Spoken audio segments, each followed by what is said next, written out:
Assalamualaikum. Di sini saya ingin mempresentasikan sedikit materi tentang fisiologi pencernaan yang ada pada mata kuliah fisiologi dan tingkah laku ikan. Yang pertama kita harus mengetahui apa itu fisiologi.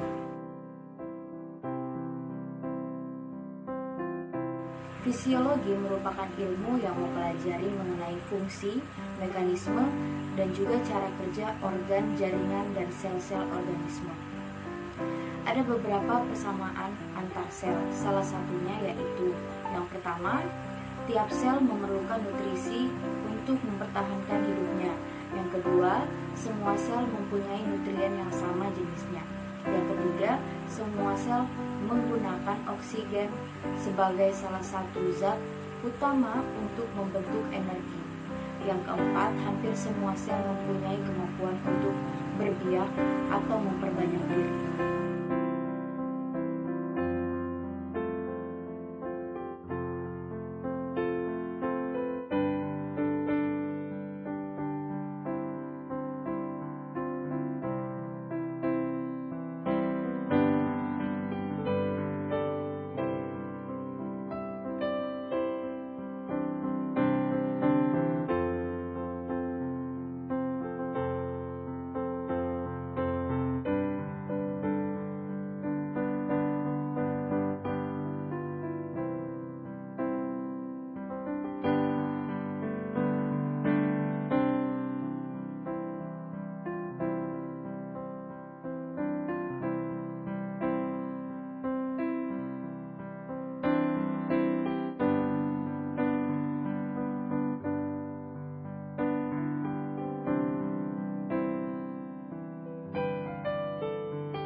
Proses difusi merupakan perpindahan proses-proses suatu zat dari bagian yang berkonsentrasi tinggi menuju bagian yang berkonsentrasi rendah.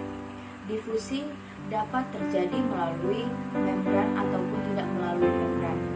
Dalam tingkat sel, difusi dapat diartikan perpindahan molekul sel dari konsentrasi molekul tinggi menuju konsentrasi molekul rendah. Sedangkan proses osmosis merupakan pergerakan molekul air dari konsentrasi air yang tinggi menuju konsentrasi air yang rendah melalui membran selektif permeabel atau yang biasa disebut semi-permeabel. Osmosis dapat terjadi pada difusi molekul air melalui membran semi-permeabel. Semi-permeabel berarti membran tersebut hanya bisa dilalui oleh molekul-molekul air atau molekul-molekul seukuran dengan air. Air merupakan zat pelarut. Osmosis dapat juga diartikan sebagai gerak cairan yang encer melalui cairan yang pekat melalui membran semi-permeabel.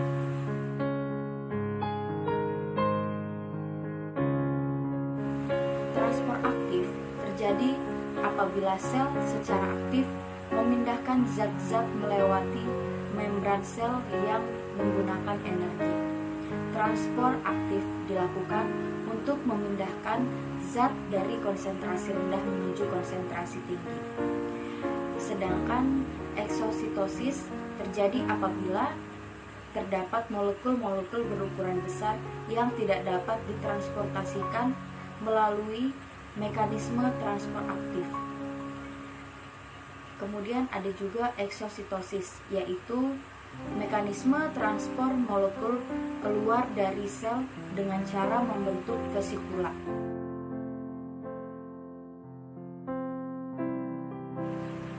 Manfaat mempelajari fisiologi yaitu kita dapat mengetahui fungsi, mekanisme, dan faktor-faktor yang dapat merangsang maupun menghambat kerja suatu organ. Dan kita juga mendapatkan pengetahuan mengenai sistem hormonal pada ikan agar membantu kita dalam pengembangan budidaya dengan teknik hipofisasi untuk mempercepat kematangan telur dan pemijahan.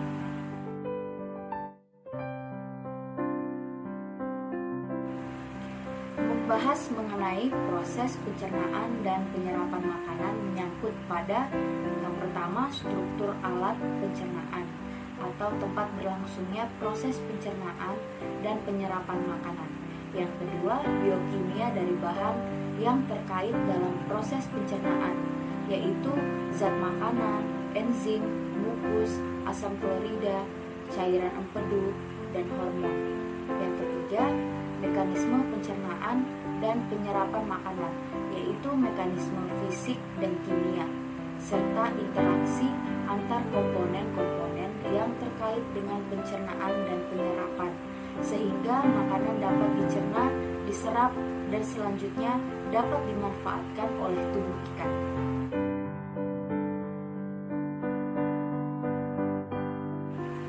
Ada beberapa kategori hewan berdasarkan apa yang dominan dimakan oleh hewan tersebut.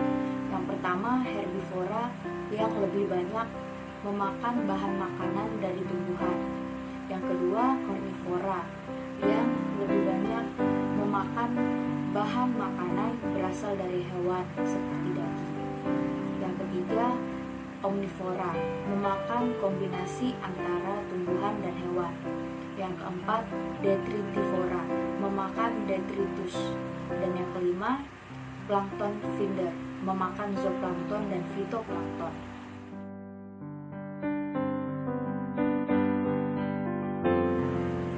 Dari kategori-kategori tersebut terjadi perbedaan struktur anatomis tapis insang dan organ atau segmen saluran pencernaan pada ketiga kategori ikan, yaitu ikan herbivora, omnivora, dan karnivora.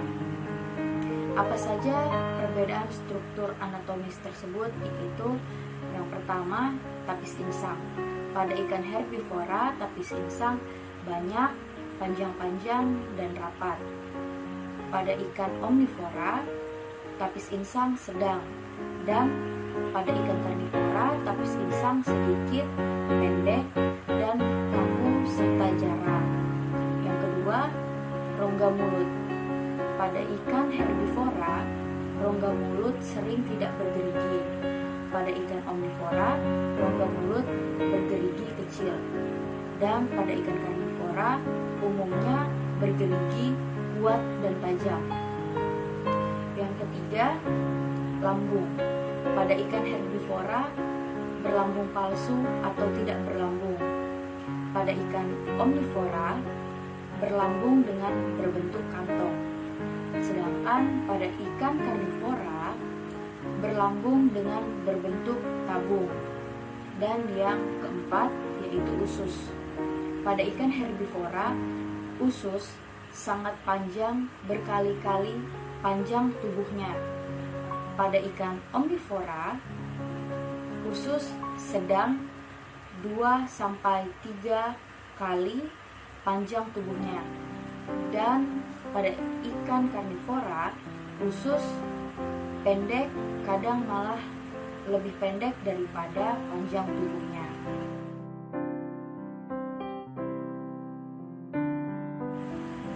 Mulut mengawali proses pencernaan pada ikan. Posisi mulut bervariasi tergantung pada kebiasaan makan ikan. Ukuran bukaan mulut juga berhubungan dengan ukuran pakan yang diberikan. Fungsi dari mulut yaitu untuk memasukkan makanan.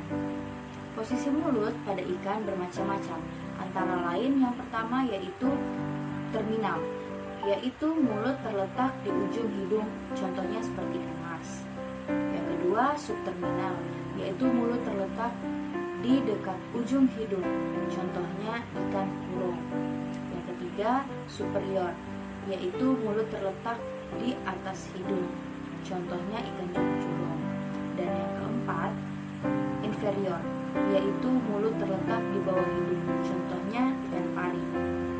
Kemudian yang kedua, rongga mulut. Pada lapisan permukaan terdapat sel-sel penghasil lendir. Pada ikan yang memiliki gigi atau organ keras untuk penghancur makanan, terdapat lidah sebagai penebalan tulang di dasar mulut, diselimuti lapisan sel mukus dan organ pengecap. Pada langit-langit bagian belakang terdapat organ palatin yang berfungsi untuk mengatur kelebihan dan pemompaan air.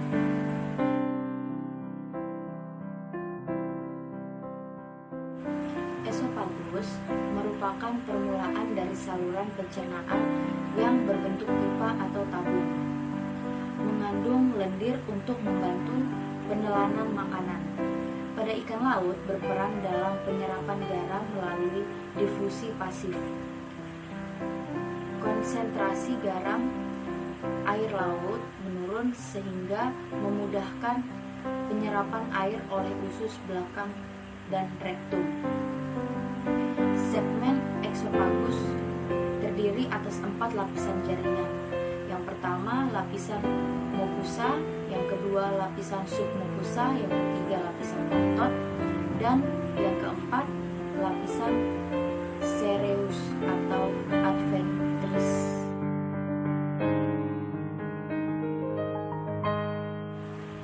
Kemudian ada lambung. Besarnya ukuran lambung berkaitan dengan fungsinya, yaitu sebagai penampung makanan. Kapasitas lambung bervariasi tergantung jenis ikan. Pada ikan tak bergigi atau herbivor, terdapat gizzard atau lambung khusus yang berperan untuk menggerus makanan. Berdasarkan bentuk anatomis, lambung terbagi menjadi 3 tipe, antara lain yang pertama, bentuk memanjang, biasanya terdapat pada ikan herbivor, bertulang sejati. Yang kedua, berbentuk sifon, terdapat pada sebagian besar ikan teleostei. Dan yang ketiga, lambung peka, terdapat pada ikan polypterus, amnia, dan angula. Pada ikan herbivora tidak memiliki lambung sesungguhnya. Yang ada adalah lambung palsu, yaitu usus bagian depan yang termodifikasi, seperti contohnya pada ikan mas. Sedangkan pada karnivora dan omnivora, lambung sesungguhnya dilengkapi oleh kelenjar lambung.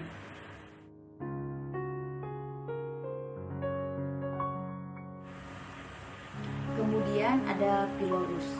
Apa itu pilorus?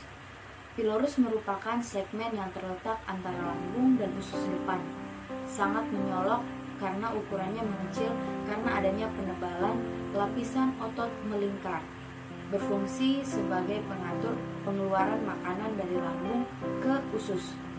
Selama makanan yang berada pada lambung belum berada pada viskositas tertentu, maka pilorus akan tetap berperan sebagai penghalang masuknya makanan ke usus depan. Kemudian ada usus. Usus merupakan segmen terpanjang dari saluran pencernaan. Bentuk serta diameternya relatif homogen, mulai dari depan sampai belakang. Dibedakan atas usus depan, tengah, dan belakang. Panjang usus ikan bervariasi dan berhubungan erat dengan kebiasaan makan.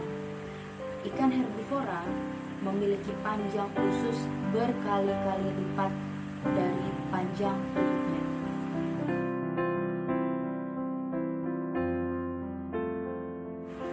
Kemudian ada rektum. Rektum merupakan segmen saluran pencernaan yang terujung. Secara anatomis, sulit dibedakan antara usus dan rektum. Sedangkan secara histologis, batas antara kedua segmen tersebut dapat dibedakan dengan adanya katup rektum.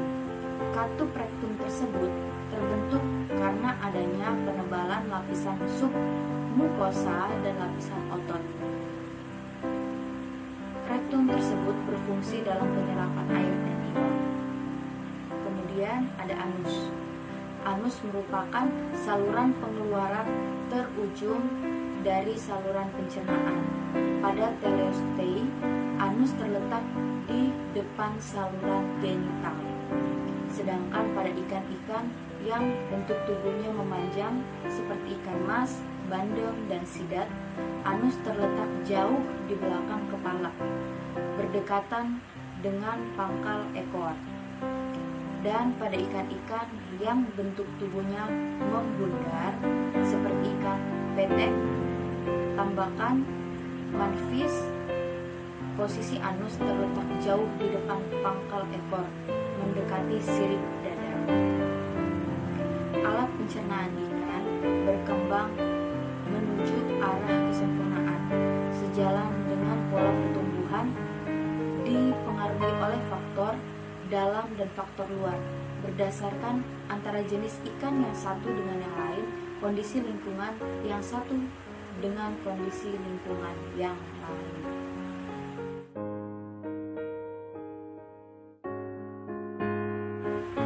Enzim merupakan katalisator biologis dalam reaksi kimia. Dalam kehidupan, bahan dasar enzim adalah protein. Disintesis dalam sel dikeluarkan melalui proses eksositosis. Enzim yang disekresikan keluar dari sel untuk pencernaan di luar sel dikenal sebagai extracellular digestion. Sedangkan enzim yang digunakan di dalam sel itu sendiri dikenal sebagai intracellular digestion.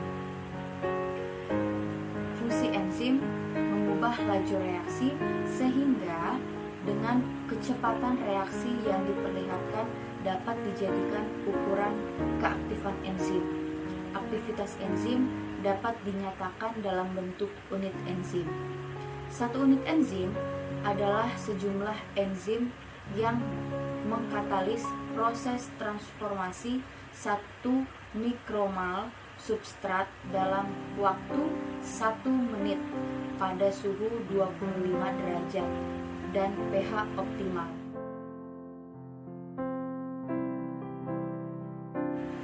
Ada beberapa faktor yang mempengaruhi aktivitas enzim tersebut, yaitu yang pertama konsentrasi enzim dan substrat, yang kedua suhu, yang ketiga pH, dan yang keempat inhibitor. Kemudian cara kerja enzim. Terdapat dua teori yang dikenal luas tentang cara kerja enzim, yaitu yang pertama Kay and Locke dan yang kedua Induct-Fit.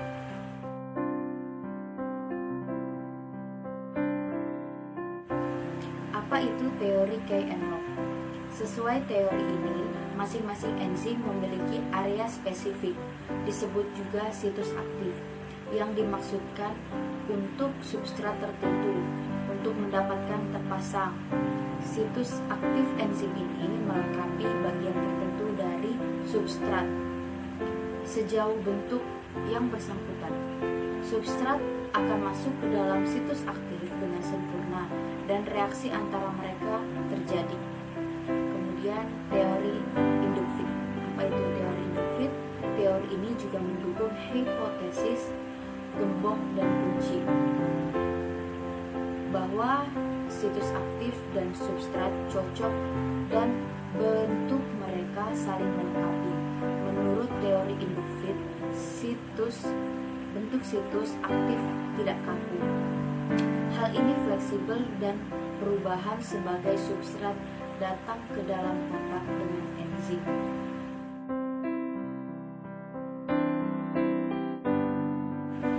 Penyerapan makanan, ion, dan air terutama terjadi pada usus. Dua tenaga pengangkutan bahan untuk melewati membran sel antara lain. Yang pertama, energi kinetik dari ion-ion dan molekul. Dan yang kedua, tenaga pengertak yang membutuhkan enzim atau energi metabolik.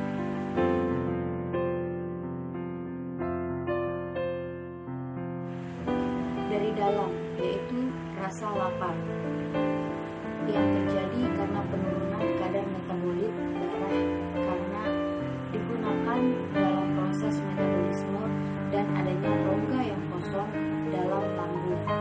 Sedangkan dari luar, yaitu adanya rangsangan untuk makan yang diterima oleh organ penerima seperti taste bud, organ olfaktori, penglihatan, sistem garis, dan lain-lain.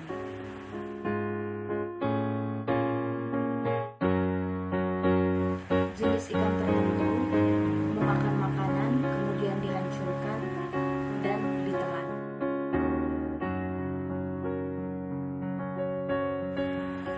Makanan utuh atau partikel dalam mukofarin didorong eksofagus masuk ke dalam lambung. Adanya kontraksi otot bergaris pada eksofagus depan dan adanya lapisan mukus pada permukaan eksofagus.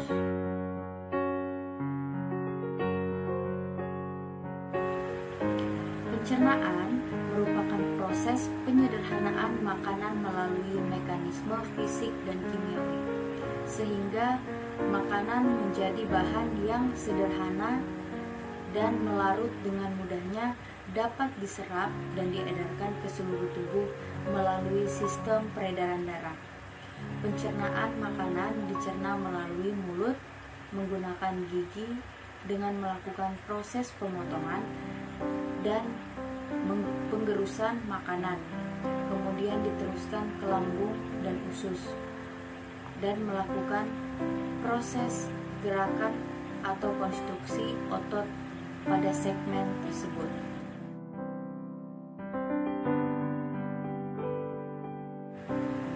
Pencernaan fisik merupakan perubahan makanan dari yang asalnya bersifat kompleks menjadi senyawa yang sederhana. Sedangkan pencernaan kimiawi yaitu perubahan makanan dari yang asalnya bersifat makro menjadi partikel mikro.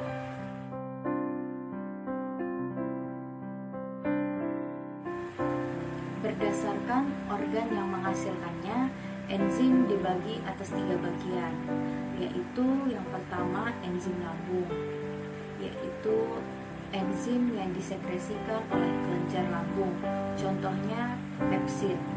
Yang kedua, enzim pankreas, merupakan enzim yang disekresikan oleh sel acinus pankreas, contohnya tripsin, amilase, lipase, kitinase. Kemudian yang ketiga yaitu enzim usus, merupakan enzim yang disekresikan oleh sel lapisan mukosa usus, contohnya fosfatase alkalin, kemudian dipeptidase dan tripeptidase.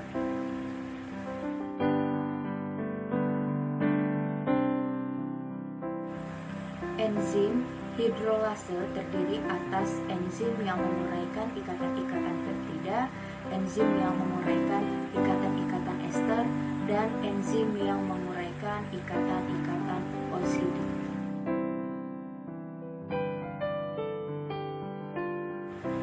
Sekian dari presentasi mengenai fisiologi pencernaan yang ada pada mata kuliah fisiologi dan tingkah laku ikan. Kurang lebihnya mohon dimaafkan. Wassalamualaikum warahmatullahi wabarakatuh.